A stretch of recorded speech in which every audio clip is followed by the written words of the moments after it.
Hello everyone, start करते हैं आज का लेक्चर।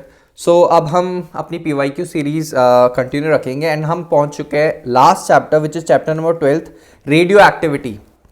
फाइनल चैप्टर है आपका ये एंड बहुत ही ज़्यादा स्कोरिंग है, इसके क्वेश्चंस करना ज़्यादा इंपॉर्टेंट है। ठीक है, एक एक करके हम सारे PYQ सॉल्व करेंगे।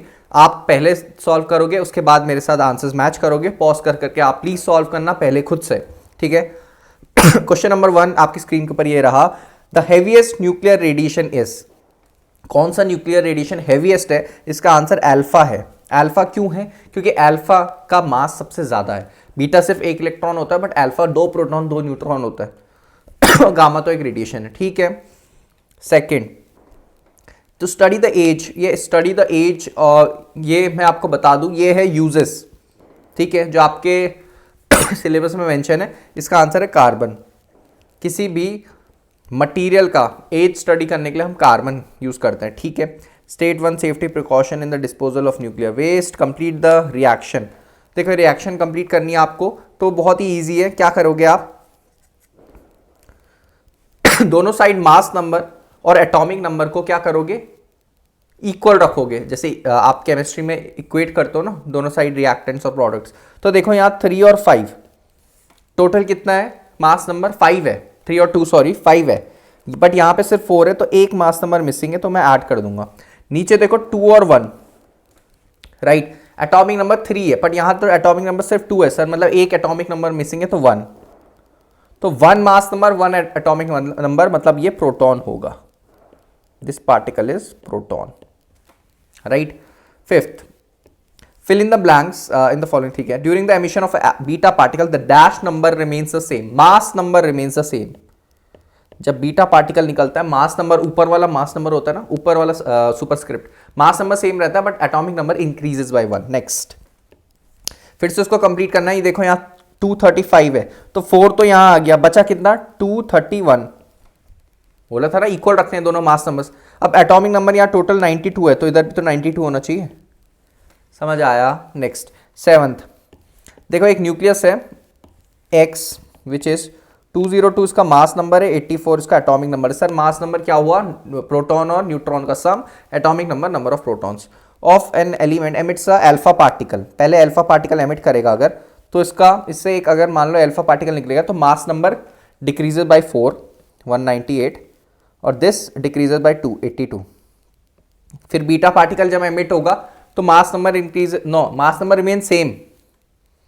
ये x नहीं होगा, y होगा। मान लो z बन गया, तो मास नंबर तो सेम होगा 198, बट ये हो जाएगा 82 से 83, इंक्रीज हो जाता है। फाइनल न्यूक्लियस y का a b की वैल्यू, तो b की वैल्यू कितनी आ रही है? 198, और a की वैल्यू 83। बहुत ही ईजी है। याद क्या रखना है? अल्फा पार्टिकल के टाइम आपको मास नंबर 4 से कम हो जाता है और एटॉमिक नंबर 2 से कम। बीटा के टाइम मास नंबर पे कोई चेंज नहीं है, बस एटॉमिक नंबर मेरा 1 से इंक्रीज होता है, डिक्रीज नहीं होता है। Is it possible for hydrogen to emit alpha particle? कर ही नहीं सकता, कर ही नहीं सकता, क्योंकि अल्फा पार्टिकल के लिए तो आपको 2 प्रोटॉन 2 न्यूट्रॉन जब एमिट होंगे, तो मास नंबर 4 से कम होगा और एटॉमिक नंबर 2 से डिक्रीज होगा, बट उतना तो हाइड्रोजन के पास है ही नहीं न्यूट्रॉन प्रोटॉन, तो अल्फा कैसे एमिट हो जाएगा? गलत। रीजन आप अपनी लैंग्वेज में लिख सकते हैं। 9th, फिर से आपको बोल रहा है फिर से इक्वेट करो, तो देखो यार 235 और 1 है, 236 होना चाहिए टोटल। यहाँ 144, तो ये हो गया 1, ये हो गया, और ये 3 टाइम्स है, ये सिर्फ 1 नहीं है जिसमें आप गलती करोगे, 3 टाइम्स ऑफ 1 है, तो ये 3 है। 1 1 1, तो मतलब 144 प्लस 3 147, तो 147 तो इधर है। एक्सक्यूज मी, तो 147 इधर है, सो 147 इधर है, उधर 235 है, तो डिफरेंस कितना बच रहा है? 235 माइनस 147 करो, 15 minus 7 is 8 and 12 minus 4 is 8 and this 88 का डिफरेंस आ रहा है, तो 88 होगा ये। समझ आया ना सबको? नीचे देख लो, ये तो 0 है, ये 36 है, यहाँ टोटल 92 है, ओ ये 6 है यार, 235 और ये 236 होगा ना। I am extremely sorry, 16 minus 7 is 9, तो 89 होगा यार, ये गलती हो गई प्लस में थोड़ा। ठीक है, तो ये यहाँ 92 है, 36 इसने ले लिया, बचा कितना? 46, 46 यहाँ आएगा, 46 ही बचा या 56 बचा? 66 बचा यार, नहीं 60 एंड 60 56 बचा। 56। समझ आया आपको? करना कुछ नहीं है, दोनों साइड मास नंबर का सम इधर और इधर मास नंबर का सम इक्वल होना चाहिए। आइसोबार्स क्या है? आइसोबार्स के example, isobar, isotones, isomers, isomers नहीं, आइसोबार, आइसोटोन्स एंड आइसोटोप्स। आपको ये ध्यान रखना है, ठीक है? क्या होता है, किसमें क्या सेम होता है, प्लीज लिख लेना, लिख के चीज ये याद होगी। When does nucleus of an atom tend to be radioactive? Radio क्यों शो करता है? क्यों sir alpha beta gamma particle निकलते हैं? जब अनस्टेबिलिटी आती है, एक न्यूक्लियस में जब अनस्टेबिलिटी आती है, उसका न्यूट्रॉन प्रोटॉन रेशियो डिस्टर्ब हो जाता है, उस वजह से उस पर अनस्टेबिलिटी आती है, जिसकी वजह से अल्फा बीटा गामा पार्टिकल निकलते हैं। एक एलिमेंट है ये डिके हो रहा है इस पे after emitting 2 alpha particles and 1 beta, ठीक है? एक एलिमेंट था SAZ, पहले इससे 2 अल्फा निकले। सर 2 अल्फा निकले मतलब A-8 और Z -4, 2 निकले ना। एक निकलने से तो मास नंबर 4 से डिक्रीज होता है एंड एटॉमिक नंबर 2 से डिक्रीज होता है, बट इस केस में 2 अल्फा निकले तो atomic number will be decrease by 8 and sorry mass number will be decrease by 8 and atomic number will be decrease by 4। अब इससे क्या निकला? एक बीटा भी निकला। तो जब बीटा निकलता है ना सर, ये तो -8 रहेगा, ये +1 हो जाएगा, तो Z -4 +1 विच इज Z -3। समझ आया? +1 कर देना भाई इसमें। और इसकी वैल्यू आपको क्या दे रखी है? 222 एंड 85, 222 और 85, मतलब A -8 की वैल्यू आपको दे रखी है 222, तो A की वैल्यू आ जाएगी आपकी 230 एंड Z -3 की वैल्यू दे रखी है आपको 85, सो Z की वैल्यू आ जाएगी 88। समझ आया? बहुत ही इजी क्वेश्चन था, आपको उल्टा करना था इसमें कि आप वेरिएबल लेके आपने सॉल्व करा, बाद में जो आप पे वेरिएबल बचा उसको इसके इक्वल रख दिया, ठीक है? इजी था। नेक्स्ट भैया, which of the following radioactive radiations occurs in the following cases can cause severe genetical disorder are deflected by an electric field? तो can cause severe genetical disorder, I guess ये gamma होना चाहिए क्योंकि उसकी सबसे ज्यादा highest penetrating power होती है। And are deflected by an electric field, electric field से कौन कौन डिफ्लेक्ट हो सकता है? आई गेस अल्फा और बीटा। क्यों alpha beta sir? Alpha beta क्यों डिफ्लेक्ट होंगे? क्योंकि चार्ज पार्टिकल्स है। गामा डिफ्लेक्ट नहीं होगा क्योंकि उसमें कोई भी चार्ज नहीं है, ठीक है? 14th में एक बार आप लोगों के लिए चेक कर लेता हूँ, 13 में पूछा है 14 क्वेश्चन, सो गामा है और ये तो अल्फा बीटा तो आपको पता ही होगा, ठीक है? देखो ये चीज़ आपको याद करने वाली है, जितनी प्रॉपर्टीज़ है ना आपको याद रखनी है, ठीक है? नेक्स्ट फिर से आपको बोल रहा है x ने बीटा गया, x1 गया। एक बार मैं बता देता हूँ ऐसा वाला क्वेश्चन, उसके बाद डिस्कस नहीं करूँगा। x है, मान लो उसको a मान लो, इसको z मान लो, एक बीटा गया तो जो x1 होगा ये z+1 होगा, इसका a सेम रहेगा। फिर एक 2 बार अल्फा गया तो मैं डायरेक्टली इसको शॉर्टकट में कर रहा हूँ, 2 बार अल्फा बन के x3 हुआ, तो ये होगा a -8 और ये होगा z+1 -4 विच इज z -3। तो a -8 की वैल्यू क्या दे रखी है आपको? 132 और z -3 की वैल्यू दे रखी है आपको 69। यहाँ से a और z निकाल दो, सेम क्वेश्चन। प्रॉब्लम आएगी तो पूछेंगे। 16th, a mixture of radioactive substances gives 3 types of radiation. Name the radiation which travels with the speed of light. Gamma. Name the radiation which has highest ionizing power. Ionizing power highest किसकी होती है? Alpha की। Ionising power highest किसकी होती है? Alpha की होती है, ठीक है? देख लेना, आप चेक कर लेना प्लीज, सब कुछ गलत होगा तो बताना मुझे। न्यूक्लियस है, ये अल्फा एमिट करेगा, फिर वाई बनेगा। Represent this change in the form of equation. कुछ नहीं करना, एक्स है 202 और 84, इससे एक अल्फा निकला तो आप क्या लिख सकते हो? वाई लिख सकते हो 198 एंड 82, साथ में एक अल्फा निकलेगा 42, जिसको अल्फा को हम हीलियम न्यूक्लियस भी बोलते हैं, कई बार पूछ लेता है, ठीक है? इसको कंप्लीट करना है, ये मैंने आपको पहले भी डिस्कस कर लिया है, दोनों चीज़ डिस्कस कर लिया है कि आपको एटॉमिक नंबर और मास नंबर दोनों साइड इक्वल रखने हैं। जो मिसिंग है वहाँ कर देना। Which radiation produces maximum biological damage? Biological damage सबसे मैक्सिमम कब होता है? गामा में। What happens to the atomic number of an element when the radiation named by you in the part 1 emitted? कोई चेंज नहीं होता है, गामा के निकलने से कोई भी चेंज नहीं होता है एटॉमिक और उसमें, ठीक है? 20, a certain radioactive nucleus emits a particle that leaves its mass unchanged. Mass change नहीं हो रहा तो बीटा है वो, but increases its atomic number by 1. Identify the particle, write its symbol. Symbol particle है बीटा, सिंबल ये B की पूंछ बना दो, सिंबल बन गया। नेक्स्ट अच्छा क्वेश्चन है, 21। इस क्वेश्चन को देख लेना, बहुत बच्चों को इसमें प्रॉब्लम होती है। देख लो क्या हो रहा है। यूरेनियम है 238 92 एंड ये बन गया है Pb 206 एंड 82। इस क्वेश्चन में पूछ रहा है कितने अल्फा और बीटा निकले। तो आपको कैसे अप्रोच रखनी है, ध्यान रखना। पहले हम निकालेंगे कितने अल्फा निकले। पहले हम क्या निकालेंगे, कितने अल्फा निकले। देखो ये ना 238 था मास नंबर और ये 206 हो गया, मतलब यहां पे 32 मास नंबर का डिफरेंस है। पर सर एक अल्फा तो 4 का डिफरेंस लाता है, यहां 32 का है, तो यहां कितना हो गया, 8 अल्फा निकले होंगे, 8 अल्फास निकले होंगे। यहां से 8 अल्फास निकले हैं। इसका मतलब यूरेनियम से जब आप 8 अल्फास निकालोगे ना, तो ये बन जाएगा, कोई भी एलिमेंट बन जाएगा जिसका 206 ही होगा और नीचे एटॉमिक नंबर 16 से डिक्रीज होगा, क्योंकि 1 से 2 से डिक्रीज होता है, तो 8 अल्फा से 16 से होगा, तो ये हो जाएगा 76। 16 माइनस कर दिया ना मैंने इससे। अब देखो अल्फा आपने निकाल दिया कि 8 अल्फा निकले, सर ये तो डन है। बीटा कितने निकले, आपको 76 से 82 तक जाना है, तो 6 बीटास। सर कैसे, समझ नहीं आया। अरे 76 से आपको 82 में जाना है, एक बीटा से एक बढ़ता है, तो आपको 8 टाइम्स आगे जाना है। तो 8 टाइम्स आगे जाने के लिए 8 बार बीटा नहीं निकालना पड़ेगा, एक बार निकालोगे तो 77 होगा ये, और 206 में कोई चेंज नहीं आएगा। तो ऐसे क्वेश्चन में सर हमें समझ आ गया, पहले हम अल्फा निकाल देंगे मास नंबर का डिफरेंस देख के, उसके बाद मास नंबर का डिफरेंस देख के हम अल्फा निकालेंगे। अल्फा को निकालने के बाद जितने एटॉमिक नंबर बचे हैं ना इंक्रीज करने के लिए, उतना हम बीटा निकाल देंगे, बात खत्म। ठीक है। Penetrating power, ionising power, biological effect में इसको अरेंज करो। आप लोगों को ये चीज़ पता होनी चाहिए। 25, एक एटॉमिक न्यूक्लियस है, उसके पास इतने प्रोटॉन इतने न्यूट्रॉन्स है, तो मास नंबर तो इनका सम हो गया 128 + 84 और एटॉमिक नंबर 84 हो गया। यही पूछ रहा है आपसे। Nucleus of A emits an alpha and transport to B, what is the composition of B, ये सब आप कर लोगे प्लीज़। ठीक है। 2014 तक पहुंच गए हम। ये सारे क्वेश्चन आप देख लो प्लीज। रेडियो एक्टिविटी क्यों होती है, न्यूक्लियर वेस्ट क्या है, रेडियो एक्टिविटी क्या है, what happens to the inside the nucleus. जब बीटा निकलता है न्यूक्लियस के अंदर क्या होता है, एक न्यूट्रॉन चेंज होता है प्रोटॉन प्लस इलेक्ट्रॉन में।